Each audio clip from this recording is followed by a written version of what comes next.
Pernah nggak sih pas lagi jadi pusat perhatian, tiba-tiba jantung deg-degan kenceng, pikiran langsung ngeblank? Nah, tenang aja, itu bukan berarti kamu nggak mampu loh. Justru di sini kita bakal bongkar bareng-bareng trik-trik psikologis yang simple tapi ampuh, biar kamu bisa tetap kalem dan keren, bahkan pas lagi ditekan sekalipun. Pasti kenal banget ya sama perasaan ini.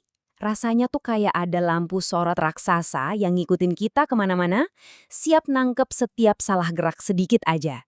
Jantung langsung dak-dikduk, telapak tangan basah, rasanya ruangan jadi sempit banget. Dan disitulah momen itu datang. Blank. Tiba-tiba semua kata yang udah disiapin berhari-hari hilang gitu aja. Mulut rasanya kaku, dan kita cuma bisa diem, membeku di tempat. Tapi, hey, tenang, kamu nggak sendirian kok.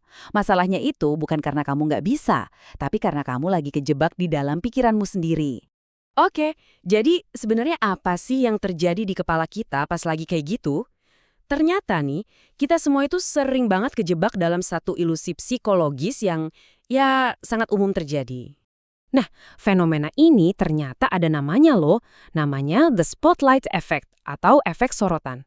Gampangnya gini, ini tuh bias di otak kita yang bikin kita ngerasa overestimate, ngerasa semua mata tertuju ke kita, dan setiap kesalahan kecil kita tuh langsung disorot dan dihakimi semua orang. Jadi, yang penting buat diingat, rasa cemas itu seringnya cuma jebakan pikiran aja, bukan kenyataan yang sebenarnya. Coba deh kita bandingin ya, di kepala kita, satu kesalahan kecil rasanya kayak kiamat kecil yang diliatin semua orang. Tapi realitanya gimana? Kenyataannya, kebanyakan orang mungkin nggak sadar sama sekali. Kenapa gitu? Ya karena mereka juga sibuk sama pikiran dan urusan mereka masing-masing. Oke, cukup teorinya ya. Sekarang kita masuk ke bagian yang paling ditunggu-tunggu, bagian praktisnya.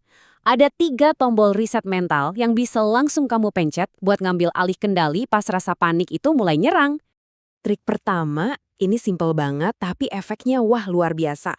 Namanya aturan 3 detik. Gini, pas kita panik kan biasanya insting kita pengen ngomong cepet-cepet biar semuanya cepet selesai kan? Nah, coba deh lakuin sebaliknya. Berhenti, stop, tarik napas dalam-dalam, hitung. 1, 2, 3. Kasih jeda 3 detik. Secara ilmiah, ini tuh langsung mengaktifkan saraf vagus yang ngirim sinyal aman kok ke otak kita. Detak jantung jadi melambat, pikiran jadi punya waktu buat riset. Dan bonusnya, keren banget. Di mata penonton, kamu nggak kelihatan panik.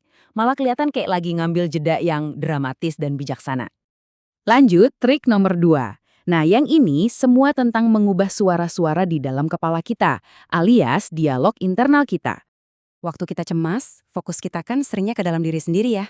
Mikirin, duh penampilan gue gimana ya? Suara gue kedengeran geter nggak sih? Nah, coba sekarang kita geser fokusnya keluar. Ganti pertanyaan di kepala, dari yang tadinya gimana penampilan saya, jadi gimana ya caranya biar pesan saya nyampe dan mereka ngerti. Begitu fokus kita pindah ke audiens, percaya deh, rasa cemas pribadi itu bakal turun drastis. Trik ketiga nih, dan ini mungkin kesalahan paling umum yang kita semua pernah lakuin pas lagi persiapan, yaitu mencoba menghafal naskah kata per kata. Disinilah letak bahayanya. Coba bayangin, satu kata aja lupa, bom, seluruh hafalan bisa runtuh kayak kartu domino. Kita harus ingat, otak kita itu bukan hard disk yang bisa ngeplay data dengan sempurna setiap saat. Jadi solusinya, lupakan naskah, tapi buatlah peta jalan. Cukup siapin poin-poin utamanya aja sama beberapa kata kunci penting. Dengan cara ini, kamu nggak bakal terikat sama hafalan. Kamu jadi bebas buat ngomong secara alami karena kamu tahu tujuannya kemana. Oke, selain trik-trik buat pikiran, ternyata ada senjata rahasia lain loh yang sering kita lupain, yaitu tubuh kita sendiri.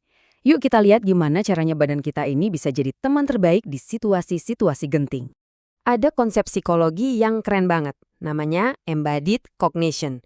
Intinya simple, apa yang badan kita lakuin itu bisa langsung ngaruh ke pikiran kita. Dan sebaliknya, ini bukan cuma teori doang loh, tapi alat praktis yang bisa langsung kita pakai. Gini caranya. Misalnya, kamu lagi ngomong terus tiba-tiba ngeblank, lupa mau ngomong apa. Coba deh, gerakin tangan seolah-olah lagi ngejelasin sesuatu. Atau geser dikit posisi berdirimu. Gerakan-gerakan fisik kecil kayak gini tuh beneran bisa mancing otak buat ngeluarin lagi ingatan atau kata-kata yang nyangkut. Plus, kamu juga bakal kelihatan lebih dinamis dan percaya diri. Sekarang kita sampai di prinsip terakhir, dan ini yang paling fundamental. Ini adalah kunci buat ngebangun ketenangan yang benar-benar awet, ketenangan jangka panjang. Dan inilah kebenarannya yang paling inti. Kamu gak bisa ngontrol apa yang orang lain pikirkan tentang kamu. Udah, itu faktanya. Menerima ini, benar-benar nerima ini, adalah langkah pertama menuju kebebasan dari rasa cemas. Ma orang lain nilai kita gimana, reaksi mereka apa, pikiran mereka apa, itu semua di luar kendali kita. Jadi daripada buang-buang energi mikirin itu, mending alihin fokus dan energi kita ke hal-hal yang bisa kita kontrol. Apa itu? Ya respons kita sendiri, cara kita ngebawain diri, dan nilai-nilai apa yang kita pegang. Karena gini, ketenangan sejati itu bukan anugerah dari lahir, bukan. Itu adalah sebuah skill, sebuah keahlian, sebuah pilihan yang kita buat setiap hari dengan cara merawat dunia batin kita biar tetap kokoh, nggak peduli badai apapun yang ada di luar sana. Jadi, di balik semua trik dan teknik yang tadi kita bahas, ingat satu hal ini ya, satu kebenaran yang paling dasar. Kamu itu kuat. Titik.